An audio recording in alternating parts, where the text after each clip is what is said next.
Hello and welcome to an Arduino lesson. This lesson is called Blink. It's the first time that you're going to use the Arduino to control a component.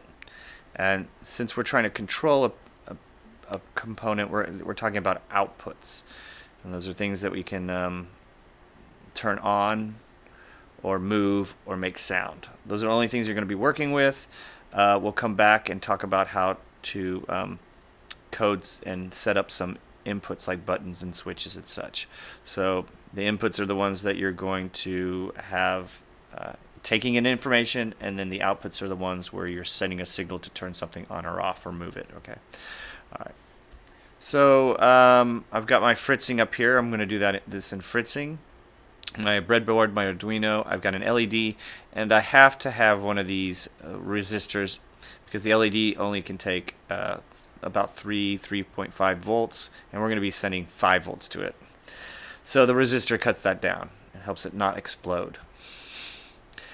All right, so first of all, we got our power rails here. We know that this is the negative or the ground. We know that this is the positive or the 5 volts. So we can just drag that from the 5 volts to the red positive, and we're going to turn that red. Always use this color coding as you set it up. Take one of the grounds and come to the ground, and I'm going to keep that blue. Everything that comes from this power rail blue should be blue. Everything coming from red that needs the 5 volts will be red. And if you have multiple components, you're going to have multiple things needing ground, multiple things needing 5 volts. All right. So here's the LED. One leg is long. That is the anode or the positive, and it will go to the pin number. The shorter leg is the cathode, and it is going to ground. So all components have at least 2 things you need to hook up. Some have 3. They all go to ground, and they will all go to a pin. And some of them also will go to 5 volts. But the pin is technically 5 volts. So we're going to use pin 13. We could use any of these numbers. You just need to know which one you're going to use so that you can tell the code which pin you're going to be talking to the component. So since it's a pin number, I'm going to change it to yellow. Use a special color for each of the numbers so we can compare. I'm going to put the long end, the positive end that goes to the pin number, into the same rail. Let's see. I know this is kind of... See, put this down there. So now if I click on it, I can see that the same rail is going to the anode and to pin 13, so the circuit's fine. I'm going to have to bring this leg down and stick it in here. All right, and this is where we need to go back to ground. This wire needs to go back, but we want to go through the resistor first. So I can just put the resistor in the same pin rail as the cathode or the shorter leg, and then I can twist this here.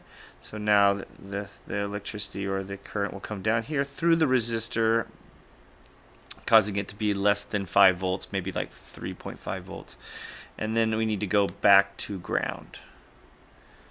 I'm going to use blue, of course, because it is going back to ground. So here's the circuit, 13. Send the signal to 13, goes up to the breadboard, up the anode, through the LED, down the cathode, onto the breadboard again, through the resistor, through the breadboard, back through the wire, and then back to ground.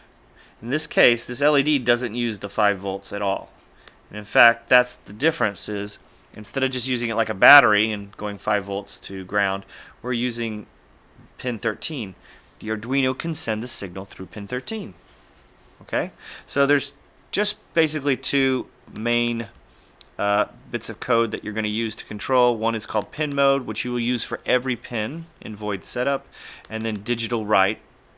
And there's only 2 things you can write for digital write is you can tell it to be high or low, on or off, a 1 or a 0, and then you need to tell it which pin. So let's write some code together. Okay, let's go file new.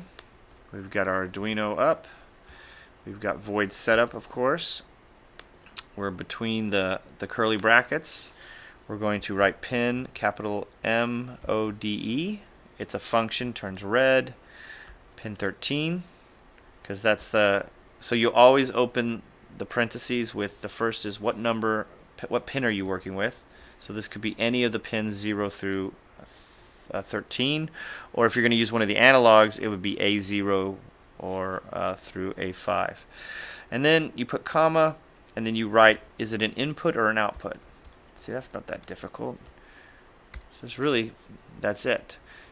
Pin mode for every pin, which number, and is it an input or an output? And you're going to learn about several other outputs and a couple of inputs, and it's simple. It's the same for every single one. Every line of code in Arduino ends with a semicolon so the computer knows that I need to, that's the end of the code, that line of code. You can see up here it's // and then there's a comment. So we're going to use those comments to talk about each line of code. Set pin 13 to output. LED, I guess I could even say that. So it'll read pin mode 13, knows it's an output, semicolon. The // just lets you write it as a comment. You can see if I take it away, it turns dark. When I put the comments in, the two // it grays it out. Just because you are going to be using serial begin, you should just learn to type this in no matter what. It's the only two things that you would write in void setup, because void setup runs once. It does it. There's not much code you put in here. It's either pin modes, which is in this format, pin mode, parentheses with the number of the pin and the input or output, and then serial begin starts communication with the Arduino and the computer.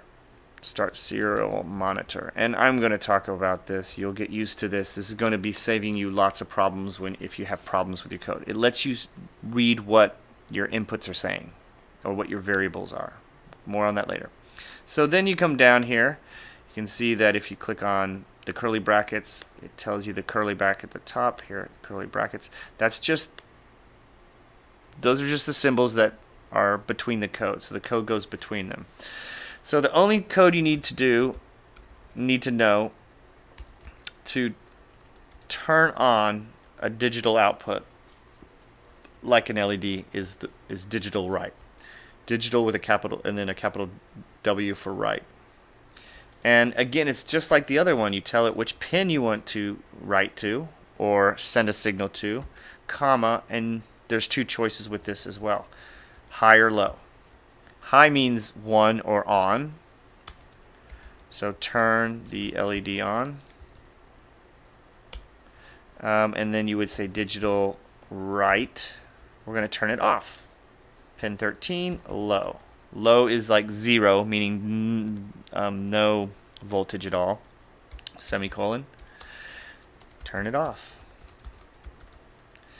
Okay, if I ran this code right now, it would turn it on and off so fast that it would just look dim. You really couldn't see it turning it off. So we're going to use one other piece of code that's going to become important. It's called delay. I always write delay. Delay. And in parentheses, this time you just give it a value of milliseconds. So I'm going to write 1,000, which would be 1 second. Delay.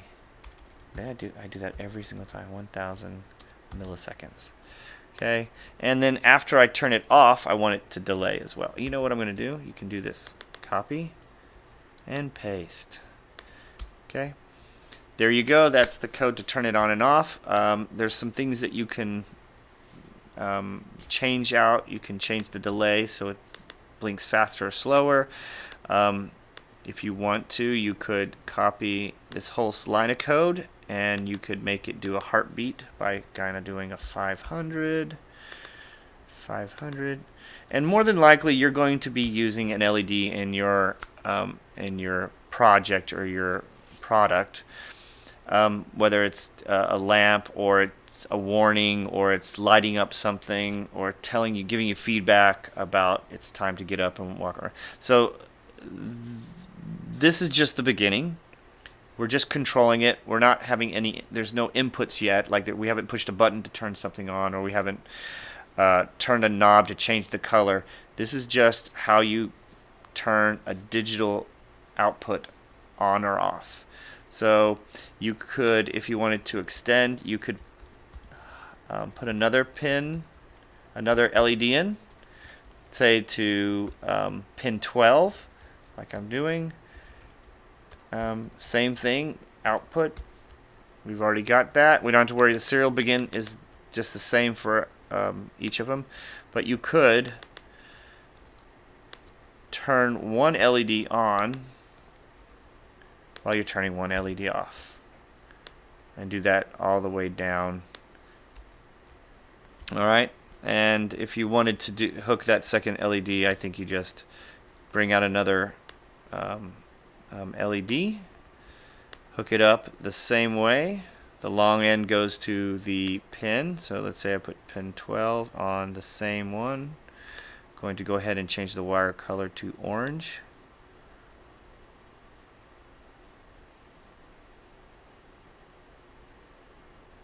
And then I need to put another resistor in and then go back to ground. So I'm going to leave it at that. See if you can challenge yourself to have 2 or 3 LEDs blinking or doing a sequence.